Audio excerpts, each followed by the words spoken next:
Hello दोस्तों, जैसा कि थंबनेल को देख के आप लोग समझ ही चुके होंगे कि आज हम ये देखने वाले हैं दोस्तों कि घर बनाते टाइम हमें कौन सी 3 गलतियां नहीं करनी चाहिए जिससे कि हम बाद में पछता सकते हैं। तो पहले ही दोस्तों हमें इन गलतियों से सावधान रहना है कि हमें कौन कौन सी गलतियां नहीं करनी है।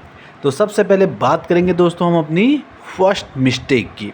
फर्स्ट मिस्टेक जो सबसे मेन मिस्टेक होती है दोस्तों, वो होता है हमारे घर की एंट्रेंस पर ध्यान ना देना।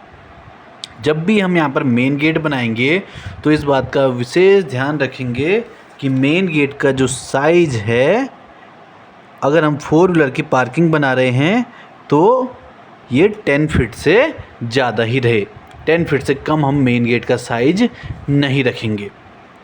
मेन गेट में हम ध्यान रखेंगे कि मेन गेट को स्टेबल करने के लिए या तो यहाँ पर आरसीसी कॉलम यूज़ हो या फिर आयरन पिलर यूज़ हो। अगर हमने डायरेक्ट वॉल पर अपने मेन गेट को स्टेबल कर दिया है तो गेट फेलियर होने के बहुत ही ज़्यादा चांसेस रहते हैं। तो पहली दोस्तों हमारी ये मिस्टेक है जिसे हमें नहीं करना है। इससे हमारा बहुत ज़्यादा बाद में नुकसान हो सकता है अगर हम ये गलती करते हैं। दूसरी चीज़ पे ध्यान देंगे दोस्तों, जब भी हम स्टेयरकेस को बनाएंगे तो इस बात का विशेष ध्यान रखना है कि इसकी कम से कम जो विड्थ होगी स्टेप की वो 3 फीट ज़रूर होनी चाहिए। कई बार लोग दोस्तों जगह बचाने के लिए सीढ़ियों को 2.5 फीट की बना देते हैं चौड़ाई में, जिससे कि फर्स्ट फ्लोर में आपको सामान ले जाने में प्रॉब्लम्स आएंगी। और जब फर्स्ट फ्लोर में सामान ले जाने में प्रॉब्लम आएंगी तो आपका जो घर होगा दोस्तों उसकी जो वैल्यूएशन होती है वो भी कम हो जाती है।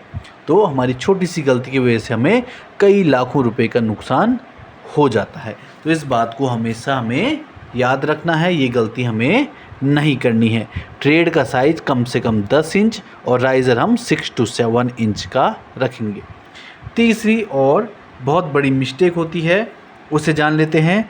जैसे ही मेन डोर से घर के अंदर एंटर करें तो यहाँ पर एक सिटिंग एरिया आना चाहिए, ना कि डाइनिंग एरिया। कई बार दोस्तों किया जाता है डिज़ाइन में ये कि मेन डोर से एंट्री करने के बाद सीधा या तो डाइनिंग एरिया आ जाता है या फिर हमें बेडरूम दिखाई दे रहा होता है। तो हमें इन चीज़ों से बचना है क्योंकि ये हमारी प्राइवेसी के लिए एक अच्छा रेफरेंस नहीं होता है। तो हमें इस तरीके से डिज़ाइनिंग नहीं करनी है। हमें मेन डोर से अंदर आते ही एक सिटिंग एरिया यहाँ पर ज़रूर चाहिए जिस पे हम गेस्ट इसको आसानी से अटेंड कर सकें और गेस्ट को यहाँ पर बहुत ज़्यादा विज़न पॉइंट ना रहे घर का। तो दोस्तों ये सब मिस्टेक है जो हमें ध्यान रखनी है। आज हमने आपको यहाँ पर ये 3 मिस्टेक्स बताई। आगे भी दोस्तों हम आपको और कई सारी चीज़ें बताएंगे जिन्हें हमें ध्यान रखना है घर बनाते समय, जिससे कि हमारा जो कमाया हुआ पैसा है वो बर्बाद ना हो। तो दोस्तों वीडियो आपको कैसी लगी?